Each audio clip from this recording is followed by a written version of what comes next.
주를 향한 이 노래 영원한 노래 있으니 날 향한 주님의 크신 사랑 영원히 찬양하리라.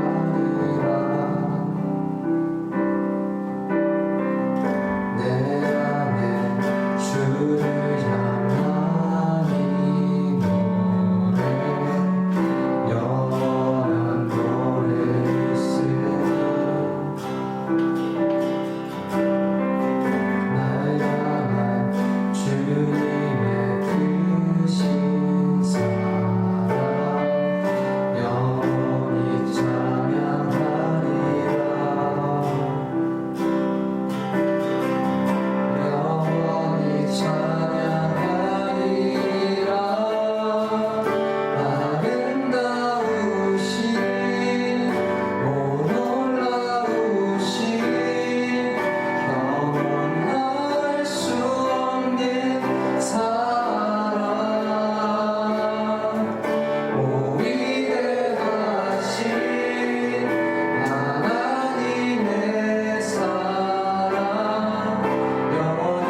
오늘은 사도행전 5장 12절에서 16절 말씀을 통해서 하나님이 함께 하시는 현실이라는 제목으로 함께 말씀을 나누도록 하겠습니다.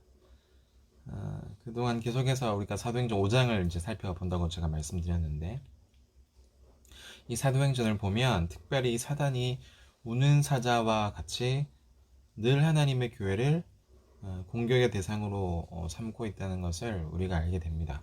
그리고 이 사단의 공격이 교회 안팎으로 나타나게 될 때에 놀랍게도 하나님의 교회는 위축되기는커녕 오히려 영적으로 더욱더 흥왕하고 부흥하는 모습을 사도행전을 통해서 우리는 발견할 수 있습니다. 그러면 한번 고민해 봐야겠죠. 그 이유가 무엇일까요? 하나님은 살아계시기 때문입니다. 진리가 분명히 승리할 것이기 때문입니다. 우리도 이 확신 속에서 소망을 가지고 또 이 어려운 시대에 교회를 섬기며 살아갈 수 있기를 바랍니다. 또 한 가지 생각해 보아야 할 문제는 하나님께서 교회를 고난과 어떤 환란이라는 이런 상황 속에서 우리를 몰아넣으시고 이리 흔들고 저리 흔들고 또 이리 볶고 저리 볶고 하는 중에 왜 이런 것들을 허락하실까 좀 고민해 보면, 어쩌면 인간의 모든 가능성, 그러니까 우리의 어떤 모든 소망을 다 끊어버리고 있다는 사실입니다. 왜 그렇습니까? 그렇게 하지 않으면 결코 우리가 하나님을 찾지 않을 것이기 때문입니다. 또 찾는다고 해도 세상과 함께 하나님을 섬기기 때문에 아마도 그러했던 것 같습니다. 시련과 연단은요, 순결과 또 거룩함, 또 순전함을 목적으로 우리에게 주어지는 것처럼 보입니다. 그래서 전적으로 하나님만을 신뢰하는 자로 만들기 위함이라는 것입니다. 우리가 당하는 모든 시련과 고통의 시간에 깊이 생각할 일이 있습니다. 순전하지 못한 자신을 이러한 환경과 상황 속에서 발견해야 한다라는 겁니다. 야곱이 한평생 돌 베개로부터 시작해서 그렇게 숱한 고난과 또 그 고난의 질곡들을 견딜 수밖에 없었던, 건널 수밖에 없었던 것은 어쩌면 하나님을 향한 언약, 약속도 그의 삶 가운데 함께 있었지만 또한 무엇입니까? 그의 실존인 죄성 때문이기도 했죠. 그래서 그의 인생의 전반에 걸쳐서 괴로워하며 또 하나님을 찾으며 그렇게 살았던 인생이 바로 야곱입니다.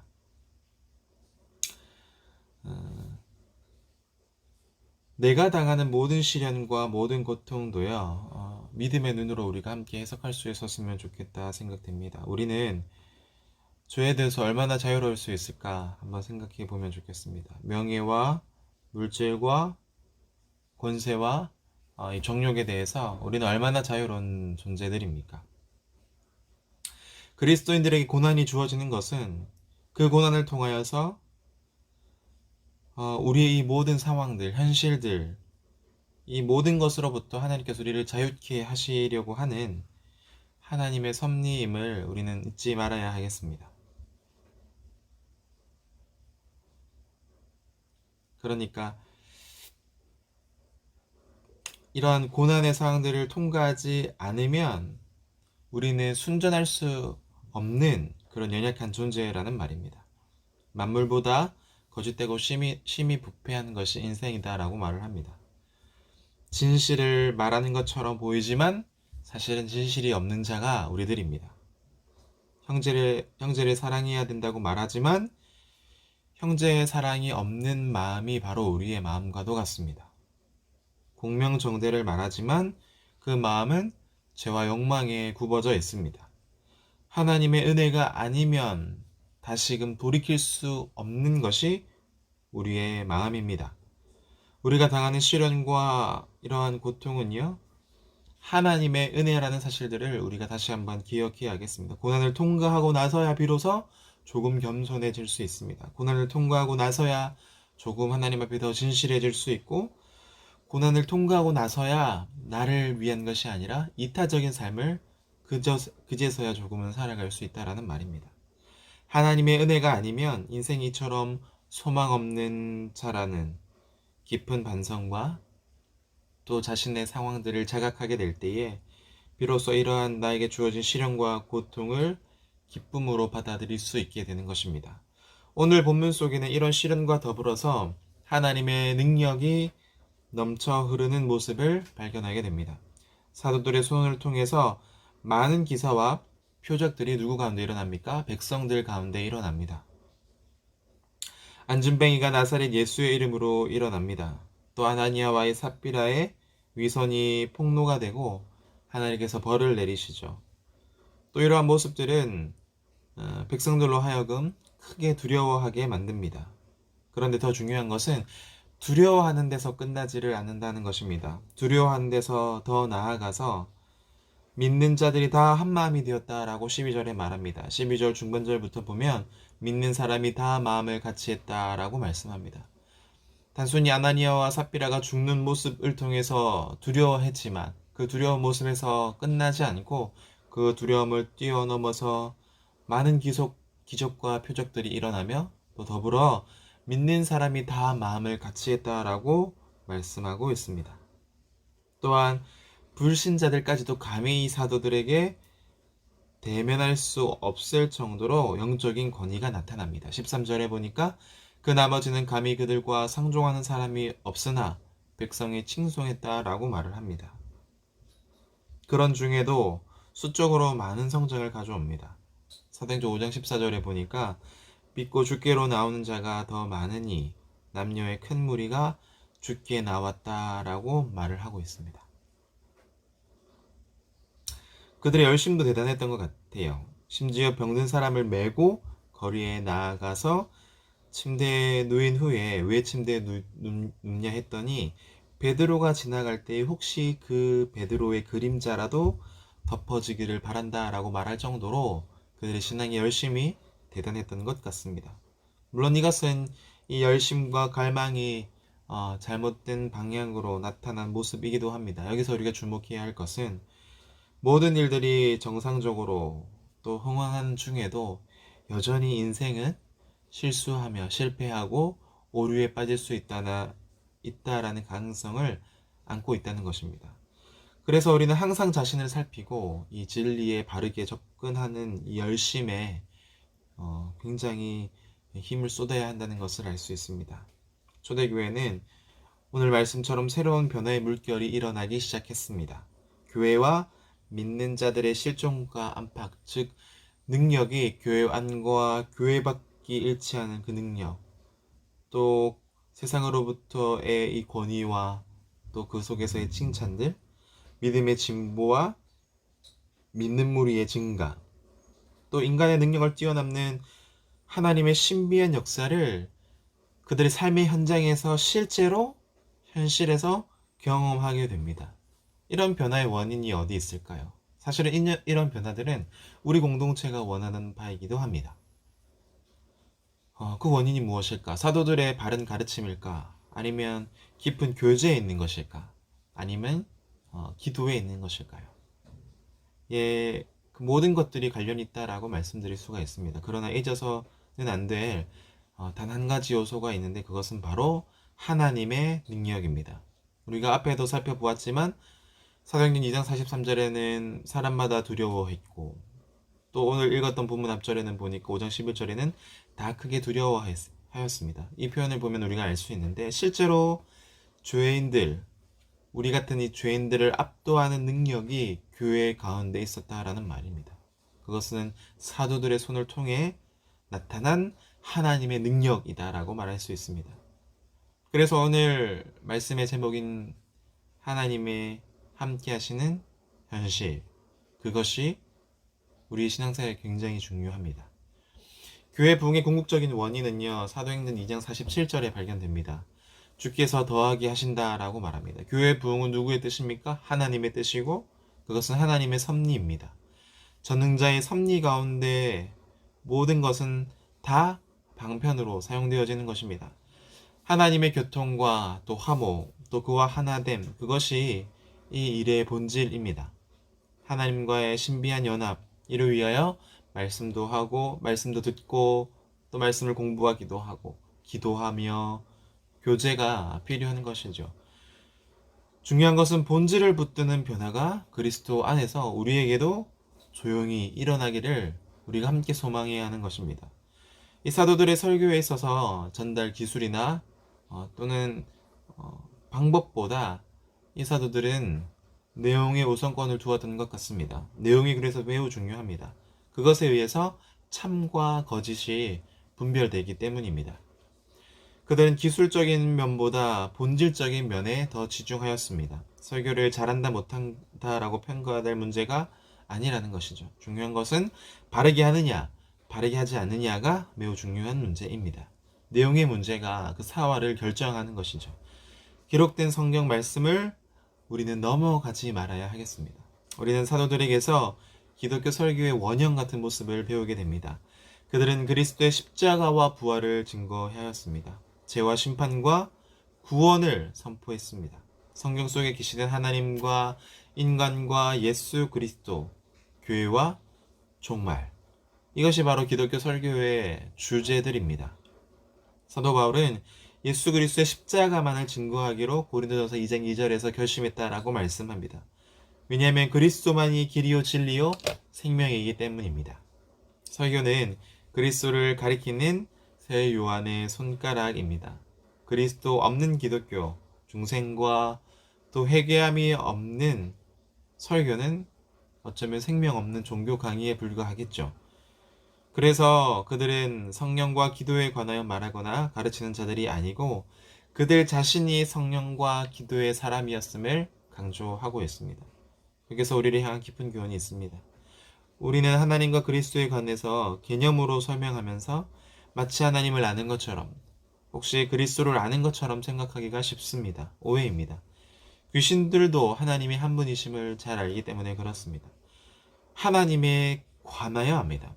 그러나 그것은 하나님을 아는 것과는 좀 다른데, 하나님을 아는 것에 대한 실존적인 지식을 말합니다. 중요한 것은 그 하나님과 인격적인 교통을 통해서 바르게 하는 것이 너무나 중요합니다. 그리스도와 그의 능력이 초대교회 성도들을 사로잡았습니다. 오늘 본문에서 십자가는 그들 속에서 현재적으로 경험되는 사건으로 다가옵니다. 우리도 오늘 이 말씀을 듣고 있지만 정말 이 십자가의 사건이 우리의 삶과 얼마나 밀접하게 연결되고 실존으로, 현실로 살아내어지고 있고 또 영향받고 있는지를 깊이 고민해 보아야 한다라는 사실입니다. 실로 이 사도행전의 교회의 모습은 영적 권위로 충만한 교회의 모습이었습니다. 우리도 성령에 관하여 그저 말하는 자가 아니라, 저 또한 그저 이것을 말하는 자가 아니라 성령의 사람들이 되기를 간절히 바라고 소망합니다. 기도에 관하여 말하는 자가 아니라 기도의 사람이 되어지기를 소망합니다. 그래서 신앙을 언어로 개념화하지 않고 삶으로 표출하는 신앙이 되어지기를 소망합니다. 사도행전의 교회 성도의 모습들은 그러했습니다. 입과 손의 간격이 좁았던 사람들입니다. 그래서 사도행전 2장 37절에 형제여 우리가 어찌할 거라고 탄식하며 이러한 신령한 근심이 그들의 삶을 움직였습니다. 우리에게도 이런 신령한 근심이 우리의 삶을 움직일 수 있기를 소망합니다. 그렇게 우리의 신앙이 우리의 현실이 되기를 간절히 소망합니다. 기도하도록 하겠습니다. 하나님 아버지 은혜를 감사합니다. 오늘 사도행전 말씀을 통하여서 하나님께서 함께 하시는 현실의 모습들이 이 사도행전 교회의 성도들에게 또 아름답게 드러나는 것을 우리가 함께 보고 배웠습니다. 주님, 우리도 그 십자가의 사랑 들은 자로, 또 그 생명 얻은 자로, 구원에 이른 자로 우리가 이 땅을 어떻게 살아가야 될지를 진지하게 고민하게 하시고, 우리가 단순히 머리로 듣고 알고 또 입술로 고백할 뿐만 아니라 우리의 삶의 자리가 곧 십자가의 자리요, 구원의 자리요, 생명의 자리인 줄 알고 우리의 입술과 우리의 삶의 실천의 자리가 그 간격들이 점점점 좁아져서 세상 사람들이 우리를 보고 예수 그리스도의 증인으로 생각할 만큼 우리가 그렇게 이 땅을 살아갈 수 있도록 도와주시옵소서. 그리해서 하나님께 영광 돌려드리는 작지만 하나님이 기뻐하시는 삶 살기를 간절히 소망하며 예수님의 이름으로 기도드립니다. 아멘.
있을까? 하나